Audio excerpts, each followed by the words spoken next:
When people talk about World War I, they mention the trenches, the artillery, the machine guns. All of that happened. But there was another kind of fighting, a darker kind, that doesn't make it into history books, because what happened was so savage, so medieval, that even generals preferred not to discuss it. Trench raids, small groups of men, faces blackened, armed with spiked clubs and knives, crawling across no man's land in darkness to slip into enemy trenches and kill before the alarm was raised.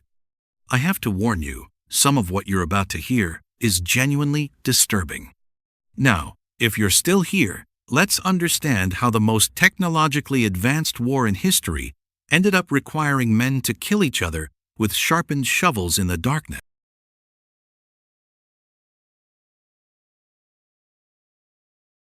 The story begins not in the trenches, but in the decades before them, when European military thinking had convinced itself of something that sounds insane in retrospect, but was accepted as gospel truth at the time. They believed that willpower could overcome firepower, that morale and aggression and the sheer determination to advance could defeat any defensive position, any amount of artillery, any technological advantage the enemy possessed. France took this philosophy furthest. French military doctrine in the years before 1914 was built almost entirely around what they called the cult of the offensive, a quasi-religious belief that attacking with sufficient spirit and courage would always, inevitably, result in victory, regardless of what weapons the enemy was using. They believed this so deeply, so completely, that when someone proposed changing the bright red trousers that French infantry wore into combat to something less visible, something that wouldn't make them perfect targets at 800 yards, the proposal was rejected on the grounds that it would damage fighting spirit. The red trousers stayed. Tens of thousands of Frenchmen would die wearing them. At the center of this offensive doctrine was the bayonet, that long blade attached to the end of a rifle that transformed a firearm into a spear. French military theorists argued that the bayonet charge, properly executed with sufficient élan and offensive spirit, was the decisive action in modern warfare. Rifles were designed to maximize the length of the bayonet-rifle combination because reach mattered in close combat. You wanted to stab the enemy before he could stab you. The French Lebel Model 1886 rifle mounted a bayonet with a blade measuring just over 20 inches long. And when you fixed that bayonet to the rifle, you created a weapon approximately 6 feet in total length. The Germans called it the French needle, and they respected its lethality enough to develop their own equivalent. The German Gewehr 98 rifle carried a bayonet just under 20 inches long, creating a combined weapon length of about 5 feet 9 inches.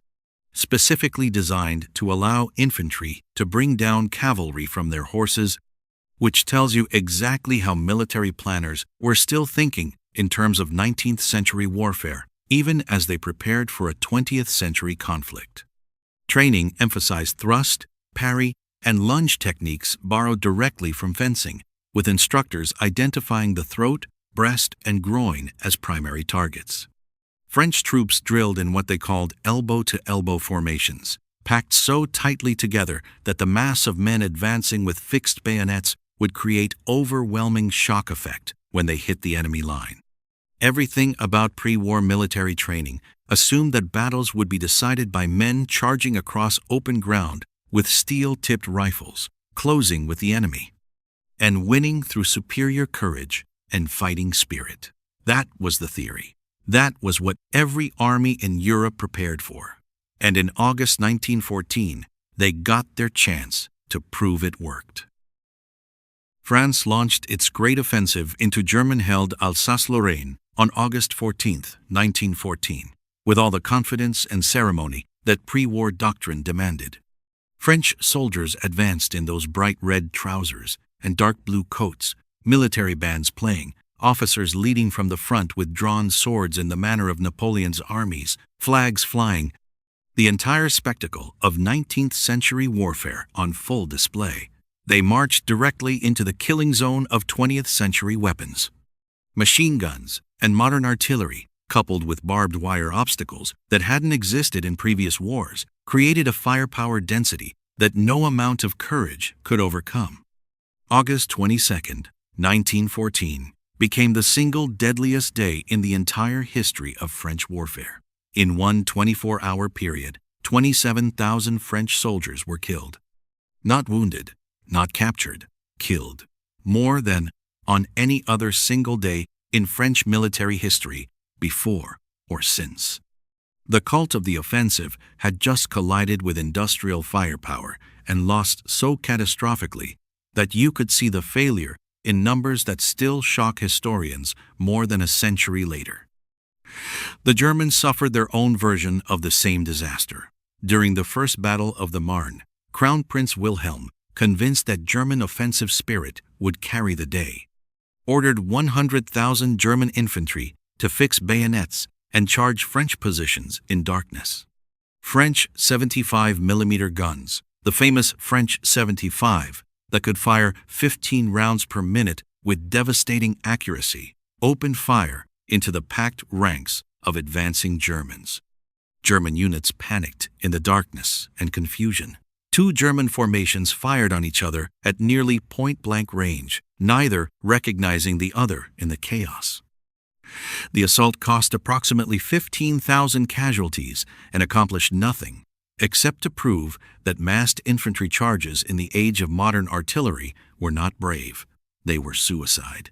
And this pattern repeated across the Western Front in those first months. Every attempt at offensive action, every bayonet charge, every assault that relied on courage and determination instead of firepower and cover ended the same way. The attackers were slaughtered long before they ever reached the enemy trenches. Machine guns could fire 500 rounds per minute. Artillery could drop high-explosive shells on target from miles away. Barbed wire, that simple twisted strand of metal with sharpened barbs every few inches, turned out to be nearly impassable under fire. Infantry advancing across open ground didn't stand a chance. The survivors, stunned by the scale of the slaughter and with nowhere else to go, dug holes in the ground and tried not to die. Those temporary fighting positions became permanent. What started as scattered defensive positions became continuous lines of trenches stretching from the Belgian coast to the Swiss border. 440 miles of fortification that would define the war for the next 4 years. The revolution in firepower had not been matched by any corresponding revolution in tactics, and this created a form of warfare where the defender held every possible advantage. There were no flanks to turn anymore. Every attack had to be frontal, directly into prepared defensive positions backed by artillery and machine guns. In just the first 5 months of the war, over 4 million men had been killed or wounded, and neither side had achieved anything resembling a decisive victory. So now you have this situation. Two massive armies locked in place, unable to advance without suffering catastrophic casualties, unable to retreat without conceding defeat, stuck in a stalemate that nobody had planned for and nobody knew how to break. The generals, desperate to find some way forward, turned to the weapon they understood best: artillery. The logic seemed straightforward enough.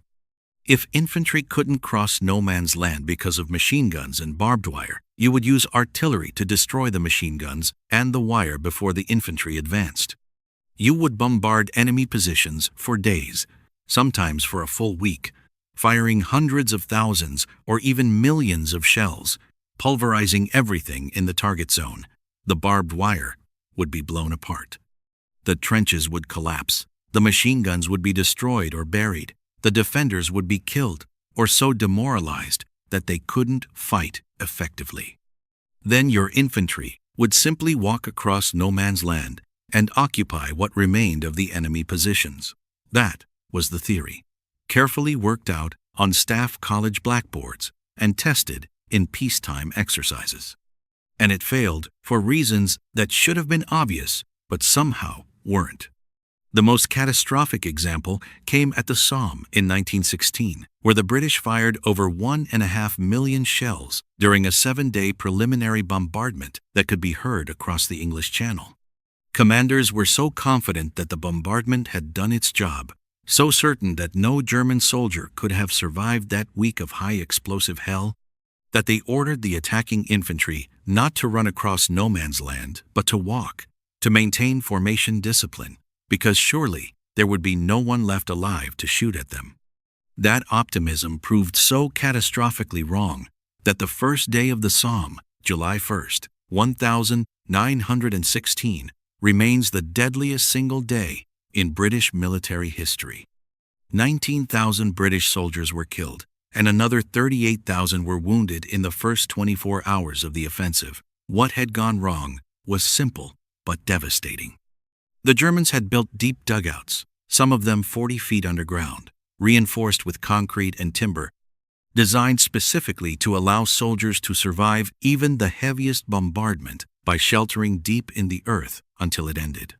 When the barrage lifted and the British infantry began their attack, German soldiers scrambled up from their dugouts, set up their machine guns, and opened fire on formations of men walking upright across open ground in broad daylight. It was slaughter on an industrial scale. And here's what makes it worse. Even when these massive attacks succeeded in capturing the first line of enemy trenches, there were always 2 or 3 more defensive lines behind it, each one as heavily fortified as the first. The attacking force, already badly depleted and exhausted from taking the first position, would inevitably be thrown back by the counterattack. Everything would return to exactly where it had been before the offensive began, except now thousands more men were dead, and nothing whatsoever had been accomplished. This pattern repeated over and over throughout 1915 and 1916. Massive offensives launched with enormous artillery preparation, costing hundreds of thousands of casualties, gaining, at most, a few miles of cratered wasteland, and never achieving the breakthrough that the generals kept promising was just one more offensive away. So, with frontal assaults proving catastrophically useless and artillery bombardments failing to break the stalemate, a different approach began to emerge from the soldiers actually living in the trenches rather than from the generals planning operations 30 miles behind the lines, small-scale raids. Hit-and-run attacks at night. Not designed to break through the defensive line and hold territory, but to slip into enemy positions, accomplish specific limited objectives, and get back out again before the enemy could respond in force. The raids started almost as soon as the trenches formed, with individual units conducting informal operations on their own initiative. But the tactic really came together with the Canadians, and what they developed was something that would have made medieval warriors nod in recognition, while horrifying the pre-war generals who had believed modern warfare would be clean, distant, and decided by technology rather than hand-to-hand brutality. The reason these raids required a complete rethinking of weapons and tactics becomes clear when you understand what trenches actually were. Frontline trenches were typically 7 feet deep and 6 feet wide at the bottom, with 2 to 3 feet of sandbags piled on top to provide additional protection. German trenches, built with characteristic thoroughness, were often even deeper, reaching 10 to 12 feet with timber or concrete reinforcement.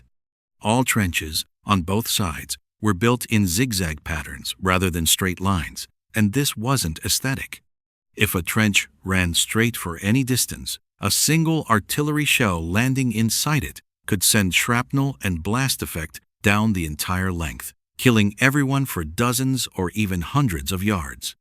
The zigzag pattern meant that each section, each bay, was separated from the next by a sharp turn, so explosions were contained to just that one segment and the unfortunate men who happened to be there when the shell landed. But this design created a different problem. In these cramped, twisting corridors that turned sharply every 30 feet or so, soldiers could typically see no more than about 30 feet ahead of them at any given time. Those long rifles that armies had spent decades perfecting, those bayonets that added another 20 inches to create weapons 5 or 6 feet in total length, were suddenly completely impractical. You couldn't turn quickly. You couldn't maneuver in confined spaces. The weapons designed for open field combat at 300 yards range were useless when the enemy was an arm's length away around the next corner. And There was another problem with bayonets that nobody had anticipated during all those pre-war training exercises.